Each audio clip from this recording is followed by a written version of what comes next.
Hello everyone, welcome to EduFunday. I am your mentor of physics and today we are going to start a new topic of motion in a straight line which is distance time graph. तो आज के इस video में हम लोग graphs को लेकर बात करेंगे और डिस्टेंस टाइम ग्राफ से हम लोग शुरू कर रहे हैं। तो चलिए शुरू करते हैं। Slope of distance time graph is equals to speed, यानी कि डिस्टेंस टाइम ग्राफ में जब हम लोग स्लोप की बात करते हैं तो इस स्लोप को हम लोग स्पीड से भी रिप्रेजेंट कर सकते हैं।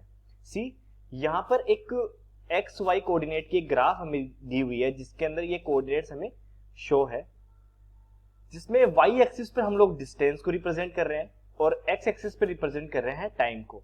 तो अगर एक टाइम और डिस्टेंस के बीच में ग्राफ ड्रॉ करने पर हमें स्लोप कुछ इस तरीके से मिले तो ये जो स्लोप है ये स्लोप यहाँ पर रिप्रेजेंट करेगी इसको स्पीड को। देखिए ये स्लोप इस हॉरिजॉन्टल एक्स एक्सिस से थीटा एंगल पे बना रही है और हमें पता है कि इक्वेशन ऑफ स्ट्रेट लाइन जो होती है वो होती है y equals to M X plus सी।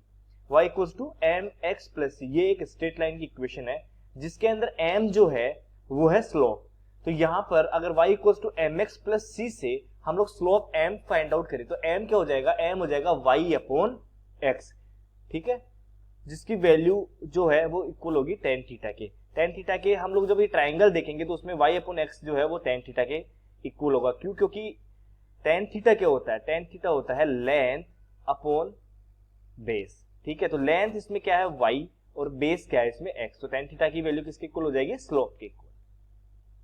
अगर m equals to y upon x equals to tan theta है और हमें पता है कि y जो है वो डिस्टेंस को रिप्रेजेंट करी थी और x जो रिप्रेजेंट कर रहा था वो टाइम को रिप्रेजेंट कर रहा था, तो जो tan थीटा है यानी जो स्लोप है वो इस फॉर्मूले के बिहाफ पर किसको रिप्रेजेंट करेगी, स्पीड को, क्योंकि डिस्टेंस अपॉन टाइम क्या होता है, speed. So m equals to क्या हो गया, स्पीड, यानी जो स्लोप है वो रिप्रेजेंट कर रही है स्पीड को। नाउ अब हम लोग बात करेंगे पोजीशन टाइम ग्राफ। तो चलिए केस वन हम लोग यहाँ पर देखते हैं। यहाँ पर हमें पोजीशन और टाइम के बीच में ग्राफ दिखाई गई है जिसमें एक्स एक्सिस पे हमें टाइम दिखाया हुआ है और वाई एक्सिस पे हमें डिनोट किया गया है पोजीशन। और इस ग्राफ में क्या बोला गया कि एक ऑब्जेक्ट ओरिजिन से चलना शुरू होता है और 2 किलोमीटर का जो डिस्टेंस है वो कवर करता है 2 आवर्स में, और अगले 2 आवर्स में वो 2 किलोमीटर का डिस्टेंस कवर करते हुए वापस अपनी मीन पोजीशन पे आ जाता है। तो देखिए यहाँ पर हमें जो ऑब्जेक्ट ने मूव किया उसकी डायरेक्शन और मैग्नीट्यूड दोनों पता है। तो यहाँ पर जो पोजीशन और टाइम ग्राफ में हम लोग बात करेंगे स्लोप की वो वेलोसिटी के लिए करेंगे। क्यों? क्योंकि यहाँ पर हमें डायरेक्शन और मैग्नीट्यूड दोनों का आइडिया है। तो अगर पोजीशन टाइम ग्राफ की जो स्लोप की हम लोग बात करेंगे तो ये स्लोप रिप्रेजेंट करेगी यहाँ पर वेलोसिटी को। तो देखिए जैसे अगर मैं बोलूं 2 kilometre in 2 hours from origin to this point, तो ये यहाँ पर स्लोप हो जाएगी पॉजिटिव स्लोप। और अगर इस पॉइंट, यहाँ पर मैं इसको डिनोट करता हूं, अगर इस पॉइंट से 4 तक आने में अगर मैं यहाँ पर स्लोप को देखूं तो ये नेगेटिव स्लोप यहाँ पर हो जाएगी। तो slope of position time graph के अकॉर्डिंग अगर हम लोग केस 2 देखें तो देखिए उसी केस में अगर हम लोग बोले तो ये थीटा 1 और इसको थीटा 2 हम लोगों ने रिप्रेजेंट कर दिया और जो स्लोप है वो रिप्रेजेंट करिए यहाँ पर वेलोसिटी को, यानी कि पोजीशन टाइम ग्राफ में जो स्लोप है वो किसको रिप्रेजेंट करेगी, वेलोसिटी को, जिसको हम लोग दो तरीके से देख सकते हैं। केस 1 हम लोगों ने देख लिया। केस 2 में इस स्लोप को हम लोग किस तरीके से देख सकते हैं, अगर इस स्लोप को पॉजिटिव मानूं तो ये एंगल जो है ये ग्रेटर देन जो है वो 90 डिग्री है, इसको 180 माइनस थीटा 2 किया, इसकी वैल्यू ग्रेटर देन 90 डिग्री है। यानी कि अगर मैं इस स्लोप की बात करूंगा तो ये स्लोप तो होगी पॉजिटिव स्लोप और ये स्लोप क्या हो जाएगी, नेगेटिव स्लोप।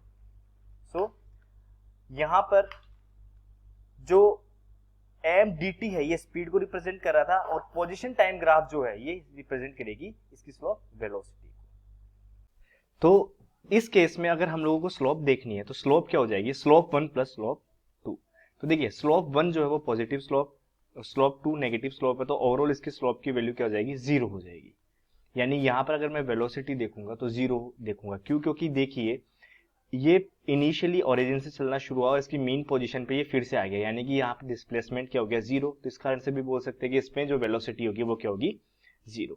और अगर इसको हम लोग बाई बाई टेन थीटा अगर हम लोग इसको देखना चाहे तो स्लोप 1 क्या हो जाएगा, y upon x which means 2/2 which is 1, और स्लोप 2 हो जाएगी माइनस टेन थीटा 2 यानी कि minus y upon x which is minus 2 kilometre upon 2 hour means minus 1 kilometre our.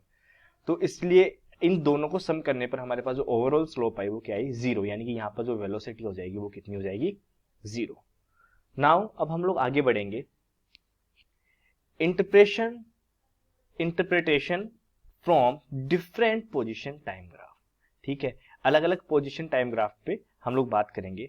जिस तरीके से हम लोग इस ग्राफ में देखें जिसमें पोजीशन और टाइम ग्राफ को रेस्पेक्टिवली वाई और एक्स एक्सिस से हमें यहाँ पर दिखाया हुआ है, तो यहाँ पर इनिशियली अगर मैं पहले 1 आवर की बात करूं तो यहाँ पर बॉडी किस में थी, रेस्ट पे थी, क्योंकि देखिए यहाँ पर 0 to 1 में बॉडी को कुछ भी मूव नहीं करवाया गया, इसकी पोजीशन चेंज नहीं हुई, यानी कि हम लोग कह सकते हैं कि यहाँ पर बॉडी रेस्ट में थी।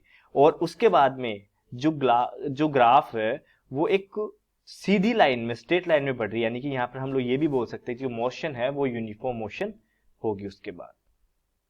चलिए नेक्स्ट एक और केस की हम लोग बात करते हैं, फोर्थ केस की।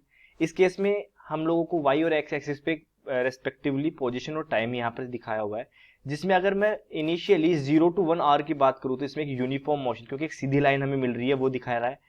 उसके बाद में जो ये मोशन है वो नॉन यूनिफॉर्म मोशन है आफ्टर 1, और जब ये एंड पे इस जगह पे अगर मैं देखूं तो यहाँ पर देखिए ये एक तरीके से एक सीधी लाइन कुछ इस तरीके से बन जाएगी, यानी कि इस जगह पे हम लोग क्या बोलेंगे कि इस जगह पे इसकी पोजीशन में कोई भी चेंज नहीं हो रहा है, यानी कि यहां पर इसमें कोई भी मोशन नहीं होगा। Thank you for watching Edufun day.